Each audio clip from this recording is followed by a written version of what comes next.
بها. وأضرب لحضراتكم مثلا واقعيا على ما أقول، لأنني إن تحدثت عن همة السابقين وصدق السابقين وحرصهم على الطاعة والبعد عن المعصية قد يستكثر كثير منا هذا ويقول أنت تحدثنا عن زمن يختلف عن الزمن وعن واقع يختلف عن الواقع، حدثنا عن الصحابة وعن السلف، وأنت ترى أننا نعيش زمانا كثرت فيه الذنوب وتراكمت فيه العيوب وقل فيه الخوف من علام الغيوب. ومع ذلك أقول والله لو صدقت الله صدقك، والله لو لجأت إليه لوفقك وأعانك على الطاعة، بل وجعل لك من كل ضيق فرجا ومن كل هم مخرجا.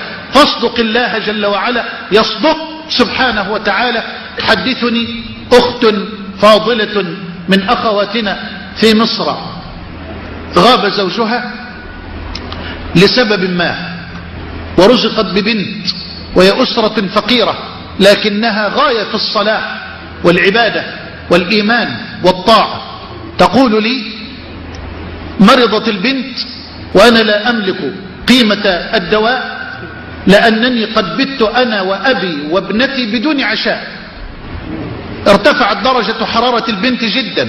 تقول كنت أصنع الآتي: أضع كمادات من الماء البارد على وجه ابنتي وعلى جسدها وأصلي ركعتين، فإذا أنهيت الركعتين غيرت كمادات المياه، وهكذا صلي ركعتين وتلجأ إلى الله وتغير كمادات المية على وجه وجسد ابنتها.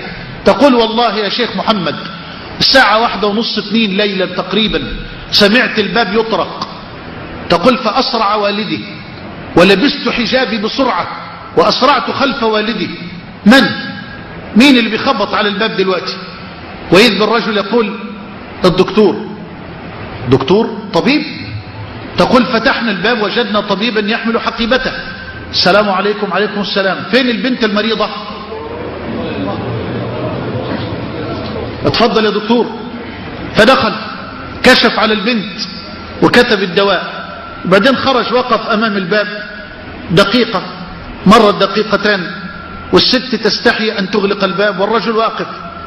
فقال الطبيب للأخت هيا يا أختي بسرعة. قالت خير يا دكتور، حضرتك عاوز إيه؟ قال عاوز الكشف، قيمة الكشف، أريد قيمة الكشف. قالت والله أنا أسفة يا دكتور، والله ما معايا ولا جنيه واحد، ما معيش قيمة الكشف. قال لها أنت ما عندكيش حياء؟ ما معكيش قيمة الكشف تتصل علي بالتليفون الساعة 1:30 وتصحيني من النوم ليه؟ قالت أنا أسفة يا دكتور، والله ما اتصلت على حضرتك لأن أنا أصلا ما عنديش تليفون في البيت. قال الله، هو ده مش بيت فلان؟ قالت له لا، ده الباب اللي جنبنا. لا ده الباب ده. فوقف قال لا لا لا، هل تسمحون لي بالدخول مرة أخرى؟ تفضل. قال احكوا لي ايه الموضوع. إذن والله ما أخرجني الله إلا لك وإلا لابنتك. فبكت وقصت عليه خبرها وأمرها، فبكى الطبيب وخرج فأحضر الدواء وأحضر العشاء وجعل لهذه السيدة الصالحة راتبا شهريا. تقول لي والله يا شيخ حينما عاد زوجي من هذه المحنة التي كان فيها أخذت زوجي وذهبنا إلى هذا الرجل الصالح لنشكره، وقلنا لا نحتاج بعد ذلك إلى الراتب، يسترنا الله عز وجل.